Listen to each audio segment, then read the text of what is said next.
ఏపీలో కూటమి ప్రభుత్వం రెడ్ బుక్ రాజ్యాంగాన్ని అమలు చేస్తూ కక్ష సాధింపు చర్యలకు దిగుతుంది.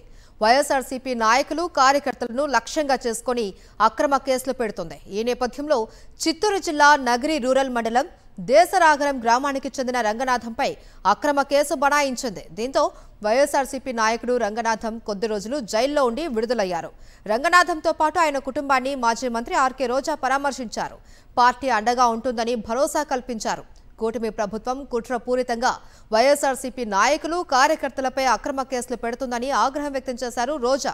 ఎన్ని కేసులు పెట్టినా ప్రజా వ్యతిరేక విధానాలు అవలంబిస్తున్న చంద్రబాబుపై పోరాటం ఆగదు అని ఆర్కే రోజా స్పష్టం చేశారు.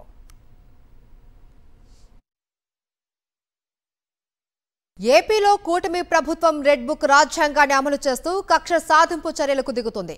వైఎస్ఆర్సీపీ నాయకులు కార్యకర్తలను లక్ష్యంగా చేసుకుని అక్రమ కేసులు పెడుతుంది. ఈ నేపథ్యంలో చిత్తూరు జిల్లా నగరి రూరల్ మండలం దేశరాగరం గ్రామానికి చెందిన రంగనాథంపై అక్రమ కేసు బనాయించింది. దీంతో వైఎస్ఆర్సీపీ నాయకుడు రంగనాథం కొద్ది రోజులు జైల్లో ఉండి విడుదలయ్యారు. రంగనాథంతో పాటు ఆయన కుటుంబాన్ని మాజీ మంత్రి ఆర్కే రోజా పరామర్శించారు.